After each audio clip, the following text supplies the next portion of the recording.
Yesterday, we watched Zohran Mamdani pull off what everyone thought was impossible. He didn't just win New York, he flipped it upside down overnight. But that was only the beginning, because the moment he stepped on stage and revealed what he actually plans to do, it sent shockwaves far beyond the city limits. Within hours, Trump himself jumped in, warning that what's happening in New York could spread faster than anyone realizes. And now, we're watching a collision course unfold. A radical new vision for America's biggest city, and a former president who's not about to let it happen without a fight. So today, let's dig into what Zohran really revealed, why Trump's response was immediate, and what this battle means for you and the future of America. I've watched a lot of political campaigns over the years. Some surprise you, some disappoint you, but very few genuinely shock you. Zohran Mamdani's victory in New York City, that was a shock. Not just because he won, though beating Cuomo by double digits is no small feat, but because of what happened the moment the cameras turned on for his victory speech. For months, Mamdani had been out there campaigning as the soft-spoken, reasonable, democratic socialist, kind of like your polite neighbor who happens to have some unusual ideas about redistribution but seems harmless enough. He'd smile, talk about helping working families, acknowledge his socialist leanings, but frame it all in this non-threatening, almost academic way. Then he won, and it was like watching someone take off a mask. The speech he gave that night wasn't a celebration. It was a declaration against capitalism, against the American system, against everything that made New York the financial capital of the world. He stood up there and told millions of people that the system that allowed someone like Donald Trump to accumulate wealth and power needed to be dismantled, not reformed, not adjusted, but torn down entirely. He said the way to terrify someone like Trump is to destroy the very conditions that let him rise in the first place. Now think about that for a second. He's not talking about better regulations or closing tax loopholes. He's talking about fundamentally changing the rules of the game so that becoming wealthy is no longer possible. That's not policy tweaking, that's revolution. And the crowd? They ate it up. You could hear the cheers echoing through the room as he promised a new age in America. One where government controls everything, where private property is suspect, where the promise that you can work hard and build something for yourself and your family is replaced with the promise that government will take care of all your problems, big and small. If you've lived through the Cold War, you've heard this song before.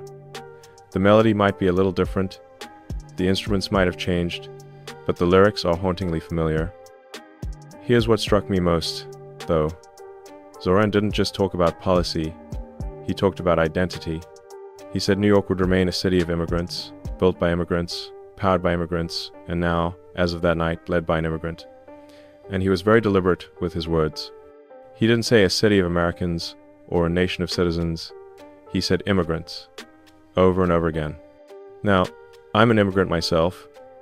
I came to this country because I believed in what it represented. Freedom, opportunity, the chance to build something that matters. But here's the thing, I didn't come here to stay South African. I came here to become American. There's a difference, and it's not a small one.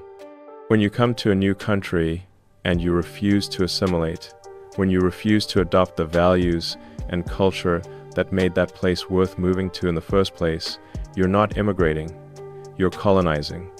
You're bringing your old world with you and imposing it on your new home. And that's exactly what Zohran seems to be advocating for. He listed off all these different nationalities: Yemeni bodega owners, Mexican grandmothers, Senegalese taxi drivers, Uzbek nurses, Trinidadian cooks, Ethiopian aunties. And look, I love diversity as much as anyone. Different perspectives make us stronger. Different experiences spark innovation. But notice what's missing from that list: Americans. He never once acknowledged the people who were born here, who built the city over generations, who have deep roots in the community. It's like they don't exist in his vision of New York. That's not inclusion, that's replacement. And when you replace a common identity with a patchwork of separate tribal identities, you don't get a stronger society. You get a more fragmented one. You get people who live in the same city but inhabit completely different worlds, with no shared language or values to hold them together. And here's where it gets really interesting. Within hours of that speech, Trump fired back. 4 words: and so it begins. That's it. Short, blunt, ominous. And then he followed up by making it crystal clear that if Zohran tries to interfere with federal immigration enforcement, he'll have him arrested. Not as a political opponent, but as someone obstructing the law. Now, you might think that sounds extreme, but here's what Trump understands that a lot of people miss. This isn't just about one mayor in one city. It's about whether we're going to have a country with borders and laws that mean something, or whether we're going to let local politicians nullify federal authority whenever it suits their ideology. If a mayor can stand up and say, "I don't care what the federal government says. I'm not going to let them enforce immigration law in my city," what's to stop another mayor from saying, "I don't care what the federal government says. I'm not going to let them collect taxes here," or "I'm not going to recognize federal court rulings"? You see where this goes, right? You end up with chaos. You end up with a country that's a country in name only. But let's zoom out for a minute, because this story isn't just about Zohran or Trump. It's about something much bigger. It's about why someone like Zohran could win in the first place. And to understand that, we need to talk about economics. Here's the uncomfortable truth. A lot of young people are struggling. And I mean really struggling. Not in the way every generation struggles when they're starting out. I'm talking about structural problems that make the American dream feel like a cruel joke. Right now, the median age of a first-time homebuyer in America is around 40 years old. 40. When I was young, people were buying their first homes in their mid-20s. They were starting families, building equity, planting roots. Now, people are stuck renting into middle age, watching housing prices climb faster than their wages, feeling like they're on a treadmill that keeps speeding up while they're just trying not to fall off.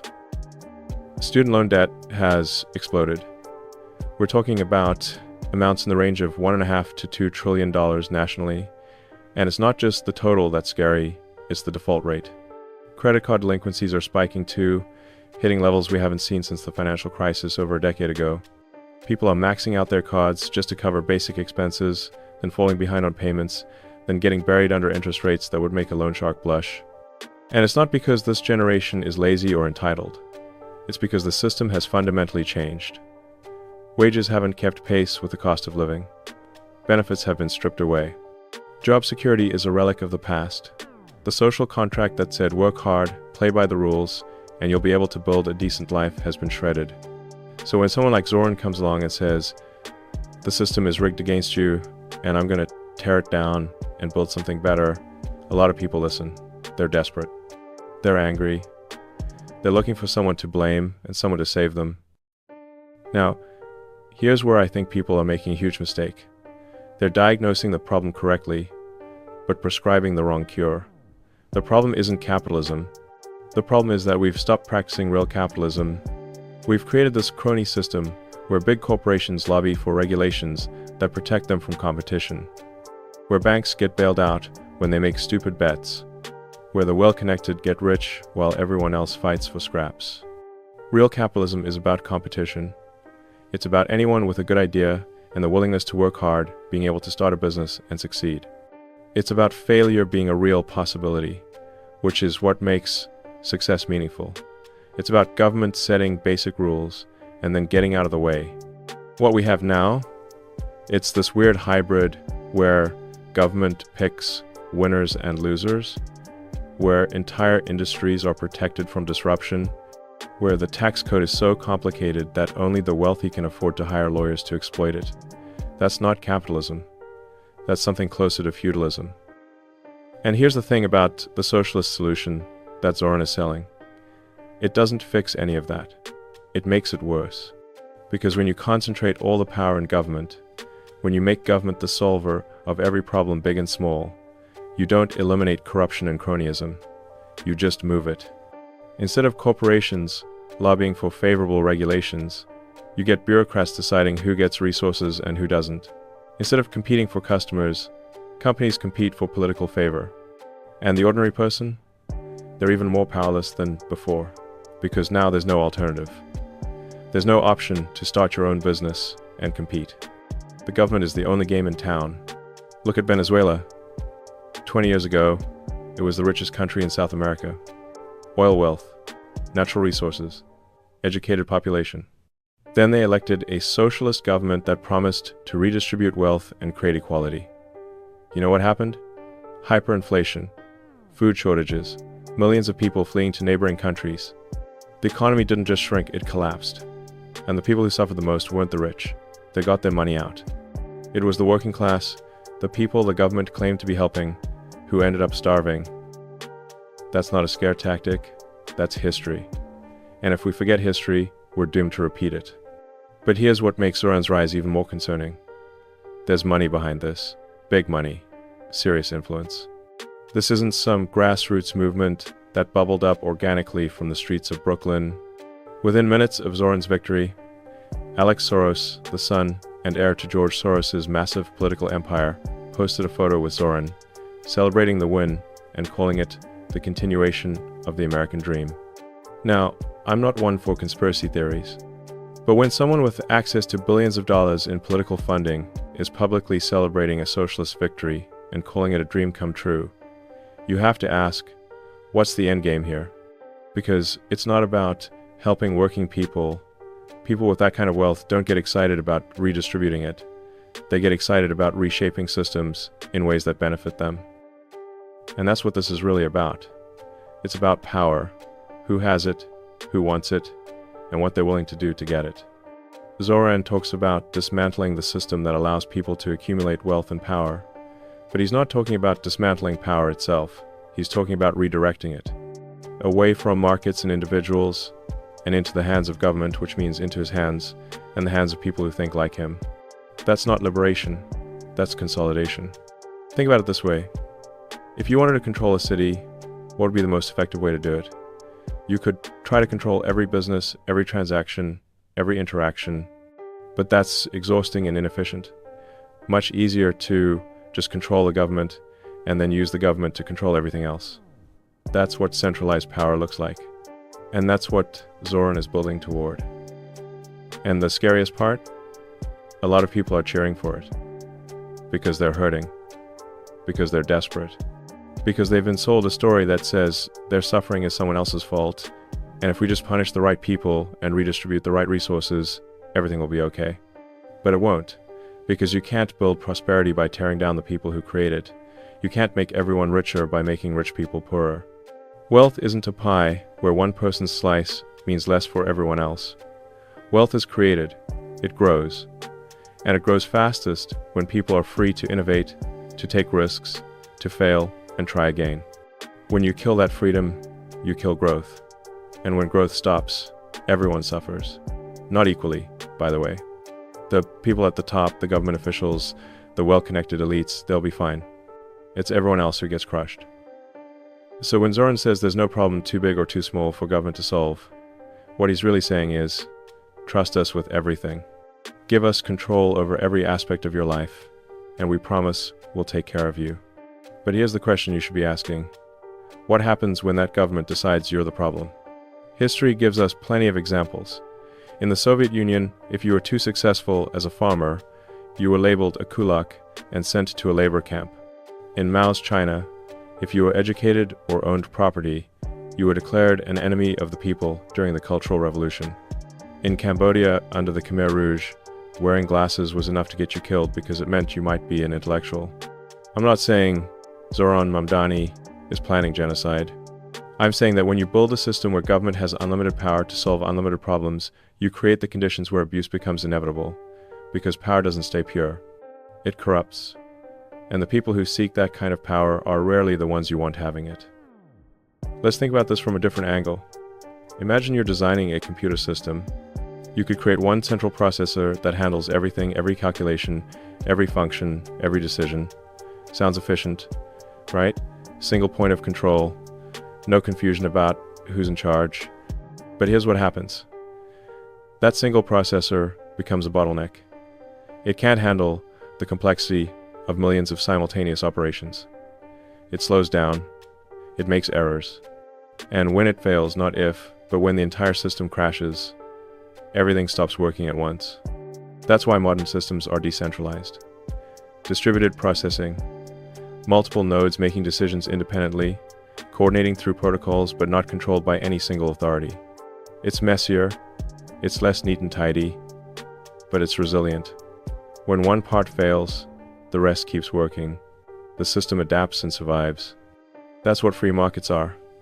Distributed decision-making. Millions of people making choices about what to buy, what to sell, what to invest in, what risks to take. No central planner can possibly have enough information to make all those decisions well. But a million individuals, acting on their own knowledge and incentives, can collectively solve problems that no bureaucracy ever could. When Zohran says government should solve every problem, he's arguing for that single processor model. He's saying, trust us to know better than you what you need, what you should do, how you should live. And maybe he means well. Maybe he genuinely believes he's going to help people. But good intentions don't change the math. Centralized control fails. It always has. It always will. The question is, how much damage does it do before people realize it's not working? Now, while all this is playing out in New York, Trump is fighting his own battle over control and authority, and it's happening in the Supreme Court, of all places. The issue? Whether the president has the legal authority to impose sweeping tariffs on other countries without Congress approving every single one. This might sound like boring legal stuff, but it's actually critical. Because if the court rules that Trump overstepped his authority, it doesn't just affect tariffs. It affects the entire economic strategy his administration has been pursuing. The plan to bring manufacturing back to America, to reduce dependence on China, to rebuild the industrial base that we've been hollowing out for decades. All of that relies on being able to respond quickly to economic threats without waiting for Congress to debate and negotiate for months or years. The argument from the other side is about separation of powers. Congress is supposed to control trade policy, they say. The president is overreaching. And look, I understand that concern. Checks and balances matter. Limiting executive power matters. But here's the thing. Congress has already delegated a lot of this authority to the president through laws passed decades ago. The question isn't whether the president has power, it's whether Congress can take it back easily, or whether that power, once given, is hard to reclaim. One of the justices made a fascinating point during the oral arguments. He said something like, once Congress gives power to the president, and the president signs that law giving himself more power, which of course every president will do, how does Congress ever get it back? You need a supermajority to override a veto. What president is going to voluntarily give up authority? It's a ratchet effect. Power flows in one direction. And that's a problem, whether we're talking about economic policy or social policy or anything else. Because concentrated power, even when it's used for goals you agree with, creates vulnerabilities. It creates opportunities for abuse. It makes the system fragile. The market odds right now suggest the court is leaning against Trump on this, something in the range of a 75-80% chance they rule that he exceeded his authority. If that happens, not only does Trump have to find new legal justification for his trade policies, but Treasury might have to refund hundreds of billions of dollars in tariffs already collected. That's not pocket change. That's real money that could destabilize the entire federal budget. And here's where it connects back to Zohran. Both of them, in very different ways, are testing the limits of executive power. Trump is trying to reshape America's relationship with the rest of the world through trade policy. Zohran is trying to reshape America's largest city through ideological revolution. Both believe the old rules don't apply anymore. Both believe the situation is urgent enough to justify extraordinary measures. The difference is in what they're trying to build. Trump, whatever you think of his methods, is trying to strengthen American industry and American sovereignty. He's trying to make the country less dependent on rivals and more self-sufficient. Zohran is trying to tear down the structures that made America powerful in the first place. He's not trying to reform capitalism. He's trying to replace it. And the people of New York? They're about to find out what that replacement looks like. Because here's what happens when you elect someone who promises to dramatically raise taxes on the wealthy and on businesses. They leave. It's not a threat. It's not a negotiation tactic. It's just math. When the cost of operating in a place exceeds the benefit, you move. And the wealthy have options. They can live anywhere. They can move their businesses anywhere. They're not trapped. You know who is trapped? Working families, people with kids in local schools, people with aging parents who can't be uprooted, people with jobs that tie them to a specific location. They're the ones who are stuck when the tax base collapses and city services get cut and the whole infrastructure starts to crumble. We've seen this before. In the 1,970 seconds, New York City nearly went bankrupt. Crime was out of control. Businesses were fleeing. The federal government had to step in to prevent total collapse. It took decades to recover. And now, we might be watching the beginning of that cycle again. Some people will say I'm being too pessimistic. They'll say Zohran won't actually implement the radical policies he talked about in that victory speech. Politicians say extreme things on the campaign trail and then govern from the center, right? Maybe. But I wouldn't bet on it. Because the thing about true believers is that they actually believe. They're not cynical operators saying whatever gets them elected. They have a vision, and they think that vision is righteous. They think they're on the right side of history.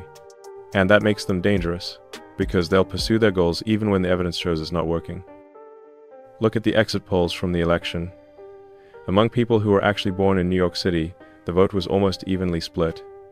Nearly half of native New Yorkers voted against Zohran. The people who knew the city best, who had the deepest roots there, who understood what made it work, they were skeptical. So who put him over the top? Recent arrivals. People who came to New York in the last few years. People who don't have a deep connection to the city's history or culture. People who see it as a blank slate for whatever vision they want to project onto it. That's the power of demographic change. When you import large numbers of people in a short time, you change the political culture. You change what's possible. You change what voters will accept. And if those new arrivals are coming from places with very different political traditions, places where strong central government and limited individual freedom are the norm, they're going to vote for politicians who promise to create that same system here.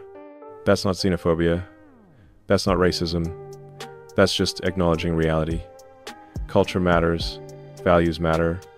And if you don't actively work to integrate newcomers into the existing culture, to teach them why American values of individual liberty and limited government and free enterprise are worth preserving, you'll lose that culture. It'll dissolve, and something else will take its place. Zohran understands this better than most people realize. That's why his victory speech focused so heavily on identity. He wasn't just celebrating immigrants. He was telling them, you don't need to become American. You can stay exactly who you are, keep your own cultural identity, and now you'll be running the city. This is your city now, not theirs. That's a seductive message, especially for people who might feel like outsiders, who struggle with the language or the customs or the pace of American life. It tells them they don't have to adapt. They don't have to change. They can reshape America to fit them, rather than the other way around. But here's what that message misses. America wasn't great by accident. The prosperity, the freedom, the opportunity that drew millions of immigrants here over centuries, those things emerged from specific values and specific institutions. Limited government, property rights, rule of law, free speech, religious tolerance. These aren't arbitrary choices. They're the foundation of everything that works. When you discard those foundations because you think they're tainted by the people who built them, you don't get to keep the prosperity they created. You lose that too. The whole structure comes down. So what's the path forward? How do we navigate this moment when two competing visions of America are colliding with more force than any time since maybe the 1,960 seconds? I think it starts with being honest about what's at stake. This isn't just normal political disagreement. This isn't Democrats versus Republicans arguing over tax rates or a healthcare policy. This is a fundamental question about what kind of country we want to be. Do we want a country where individuals are free to succeed or fail based on their own choices, their own efforts, their own talents? Or do we want a country where government controls outcomes, redistributes resources, and promises to keep everyone safe and comfortable at the cost of their freedom? Do we want a country where anyone, regardless of where they come from, can adopt American values and become American? Or do we want a collection of tribal identities, each maintaining their own separate culture, competing for resources and political power, with no common bond holding them together? These aren't easy questions, and There's no solution that makes everyone happy. But I do know this. The American experiment, this idea that you can have a large, diverse, prosperous society built on individual liberty, is rare in human history. Most societies throughout most of history have been ruled by kings, or warlords, or tribal chiefs, or communist parties, or theocrats. The idea that ordinary people can govern themselves, that they don't need a powerful central authority telling them what to do, that free people making free choices will create better outcomes than any planned system, that idea is precious, and it's fragile. It's fragile because it requires trust. Trust that your neighbors, even when they disagree with you, are operating in good faith. Trust that the system, even when it produces outcomes you don't like, is fundamentally fair. Trust that if you work hard and play by the rules, you'll have a shot at a good life. When that trust breaks down, people look for alternatives. They look for strongmen who promise to protect them. They look for ideologues who promise to punish their enemies. They stop believing in the system and start believing in tribes and factions and zero-sum competition. That's where we are right now. Trust is breaking down, and people like Zohran are offering a very clear alternative. Give us power, and we'll take care of you. We'll punish the people you're angry at. We'll redistribute wealth from them to you. We'll create a new system that's fair and just and equitable. It sounds good, especially if you're struggling, especially if you feel like the current system isn't working for you. But here's what I learned from building companies and trying to solve hard problems. There are no shortcuts. You can't redistribute your way to prosperity. You can't legislate equality of outcomes. You can't make everyone happy by making some people miserable. What you can do is create conditions where people are free to build, to create, to solve problems, to help each other voluntarily rather than through force.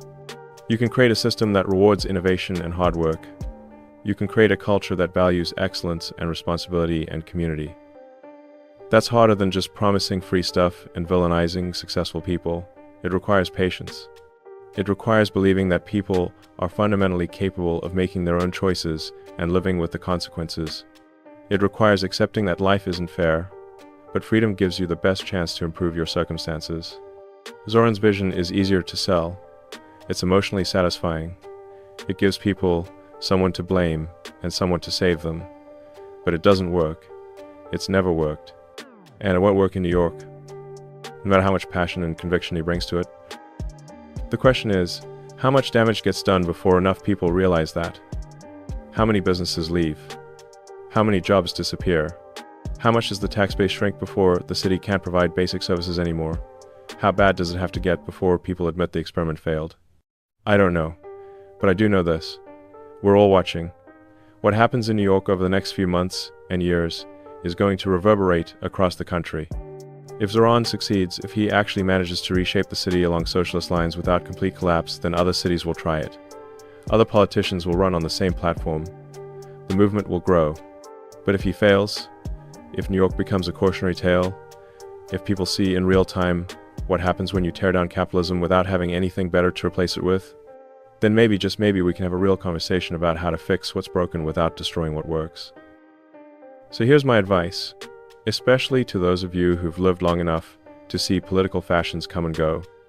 Pay attention, watch what actually happens, not just what politicians promise. Look at the data, look at where businesses are moving, where people are moving, what's happening to crime rates and school quality and infrastructure. Don't let anyone tell you that your concerns are bigoted or that your questions are illegitimate. You've earned the right to be skeptical. You've seen enough to know that utopian promises usually lead to dystopian realities. And most importantly, don't give up on the idea that ordinary people, given freedom and opportunity, can build extraordinary things. That's the American story. That's what made this country a beacon for the world. That's worth fighting for, even when it's hard, even when it's messy, even when it seems like the forces of centralization and control are winning. Because at the end of the day, this isn't about Zohran or Trump or any individual politician. It's about whether we believe in ourselves, in our capacity to solve our own problems, to care for our own communities, to build our own futures without needing a powerful government to direct every aspect of our lives. That belief That faith in human potential and human freedom is what's really at stake. And losing that would be a far greater tragedy than any single election or any single policy failure. So let's keep paying attention. Let's keep asking hard questions. Let's keep believing that a better future is possible, not through revolutionary transformation, but through steady, patient work to make the system we have work better for more people. The choice between capitalism and control, between freedom and security, between individual responsibility and collective management, that choice is never final. Every generation has to make it again. And right now, it's our turn. If you found this breakdown helpful, make sure to like this video and subscribe to the channel so you don't miss future updates as this story continues to unfold. Share this with someone who needs to understand what's really happening in New York and what it means for the rest of the country. And drop a comment below with your thoughts. I'd love to hear your perspective, especially if you've lived through similar political transformations in the past. Thanks for watching, and I'll see you in the next one.